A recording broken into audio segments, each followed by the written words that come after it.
देश में लॉकडाउन है, रिक्शा चलाने वाले सब्जी बेच रहे हैं, तो कई तरह की समस्याओं से जूझ रहा है आम जनमानस। जहां लॉकडाउन में सरकार ने जहां विदेशों में फंसे भारतीयों को लाने के लिए प्लेन चलाया है वो भी निःशुल्क, तो वहीं मजदूरों के लिए जो ट्रेनें चली हैं उसमें किराया वसूला जा रहा है।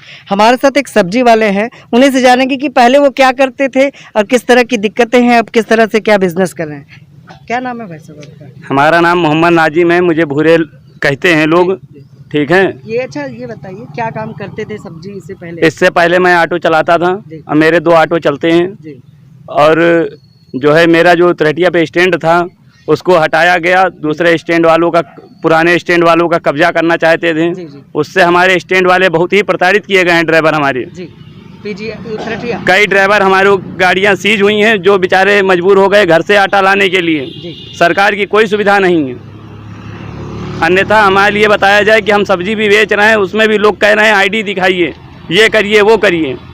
तो ऐसा क्यों हो रहा है? जो विदेशियों के लिए सुविधा सरकार दे रही है, प्लेन से आप आइए, मगर हमारे जो देश के मजदूर हैं उनके लिए क्या सुविधा है? उनको आधार कार्ड दिखाना पड़ेगा सब्जी बेचने के लिए। और किसी तरह की कोई समस्या जो सरकार से या लोगों से अपील करना चाहेंगे, क्या है वो? बिल्कुल है। 20 लाख 1000 करोड़ रुपए आया, मगर 1 रुपया यहाँ हम लोगों के लिए नहीं है। 1 किलो राशन नहीं आया। क्या सुविधा है सरकार की? कितना समय लॉकडाउन की शुरुआत से ही सब्जी बेचना शुरू? जी बिल्कुल, मैं लॉकडाउन की ही शुरुआत से सब्जी बेच रहा हूँ। 22 तारीख को लॉकडाउन शुरू हुआ, उसके बाद से मैं सब्जी बेच रहा हूँ। अच्छा ये बताइए, जो मटेरियल जो आप लेने जाते हैं किस रेट में मिलता है? मतलब सस्ता मिलता है जिस रेट में पहले था उसी रेट में, या महंगा मिल रहा है? किसान 2014 से भूखा मर रहा है, कभी हरा छुड़वा दिए जाते हैं तो कभी तार खरीदने के लिए मजबूर है। 2 रुपए कौड़ी की सब्जी मिल रही है और 4 आने की वो सब्जी रोड पे बिक रही है। किस तरह हम लोग कमाए खाएं? 2000 रुपए का सामान लाया हूँ, 1400-1500 रुपए का बेच के घर जाता हूँ। मेरी दिहाड़ी कहाँ निकल रही है? कुछ और अपील करना चाहेंगे कि किस तरह की दिक्कतें अभी आप लोगों को हो रही है? बहुत ज़्यादा दिक्कतें। कहाँ के हैं? रहने वाला मैं तकरोही गाँव इंदिरा नगर लखनऊ का हूँ, निवासी हूँ। जो वहाँ से फेरी वगैरह, इस समय फेरी आप लगातार? वहाँ बहुत ही ज़्यादा दिक्कत है, क्योंकि वहाँ जो एरिया थाना इंदिरा नगर आता है, वहाँ के जो तकरोही पुलिस चौकी वाले हैं बहुत ही नाजायज़ लोगों को परेशान करते हैं। जैसे मैं यहाँ खड़ा हूँ तो थोड़ा मुझे सहूलियत है, यहाँ मुझे डंडा नहीं मार रहा है, मगर वहाँ पे बहुत ही ज़्यादा अत्याचार है, तत्काल डंडा मार देते हैं। और जिस तरह से दुकानें खुली हैं, मार्केट खुली है, सबसे पहले शराब की दुकानें खुली, उस पर कुछ कहना चाहेंगे? बिल्कुल कहना चाहूँगा। अगर कोई बड़ा व्यापारी है, उसकी परचून की दुकान खुली है, उस पर 10 लोग खड़े हैं, उसके लिए कोई डंडा नहीं, मगर हम लोगों के लिए अगर एक कस्टमर भी खड़ा हो गया तो तुरंत तत्काल डंडा मार रही है पुलिस। ये कैसा न्याय है? एक देश में 2 कानून कैसे हैं? तो जिस तरह से आपने देखा कि एक सब्जी वाले हैं जो पहले, जिस तरह से इन्होंने बताया कि पहले ये ऑटो चलाने का काम करते थे, लॉकडाउन की वजह से, जब से लॉकडाउन की शुरुआत हुई उसी दिन से इन्हें मजबूरन सब्जी का व्यवसाय करना पड़ा। अच्छा ये बताइए, जो लोन सरकार दे रही है, तो आपने कहा उद्योगपतियों को लोन दे रही है, तो क्या जी बिल्कुल, सब्जी बेचने से आप उद्योगपति हो गए?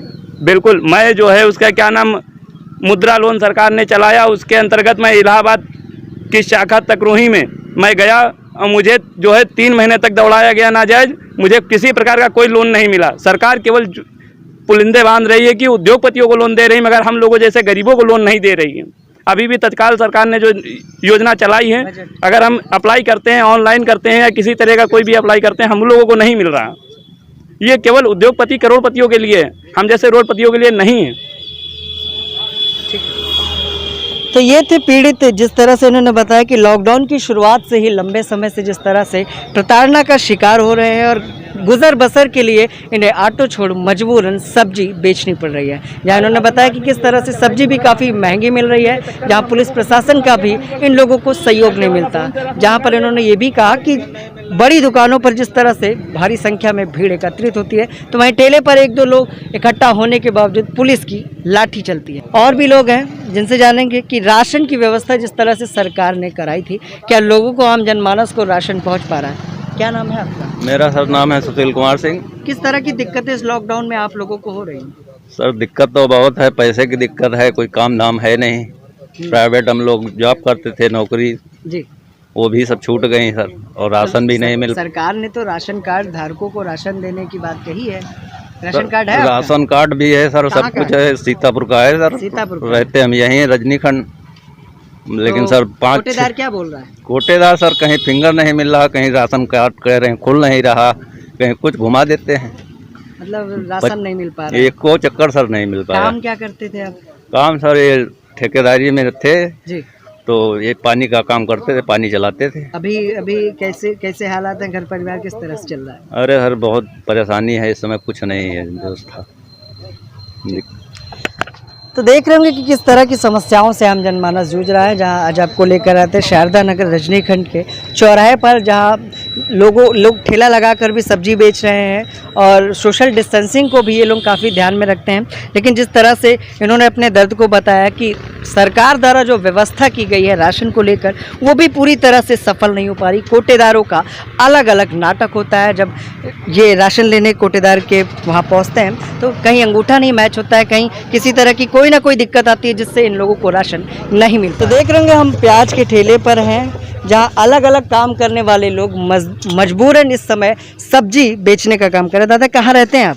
रजनीखंड चौराहे। अच्छा बताइए, जब से लॉकडाउन की शुरुआत हुई तब से किस तरह की दिक्कतें हो रही हैं आप लोगों को? इससे पहले मैं ऑटो चलाता था, जी जी जी। अब मैं इस समय सब्जी बेच रहा हूँ। अच्छा, ऑटो चलाने और सब्जी बेचने में क्या फर्क आया? बहुत फर्क है, बच्चे पालने ही है, घर परिवार को निकल पा रहा चलाना है? है। खर्चा निकल पाता है? कहाँ खर्चा निकल पाएगा? किस मतलब हिसाब जितने का से सामान खरीद के लाते हो बिक जाता बस है? वही बिक जाए तो बहुत, आधा सड़ना आधा बिकना।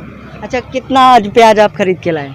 प्याज हम 3 कट्टा खरीद के लाए थे, अच्छा, अभी 1 कट्टा प्याज लमसम बिका। इसमें मतलब कितने की बचत होनी चाहिए जिससे अरे कम से मुनाफा? कम घर का खर्चा 200-300 रुपये तो बचने चाहिए, 100 रुपये कमाने में डाले, वो भी नहीं बच पा वो रहा? भी नहीं बच पा रहा। सरकार से कोई अपील करना चाहोगे? सरकार से ये अपील है कि हम लोगों गरीबों की मदद की जाए, गरीबों पर ध्यान दिया जाए। गरीबों को ध्यान दिया जाए, जो योजनाएं लागू कर रहे हैं हम लोगों को प्राप्त की जाए। बिल्कुल। हम लोग बहुत परेशान इस समय हैं, परिवार के बच्चे जिलाने में बहुत कठिनाइयाँ हैं।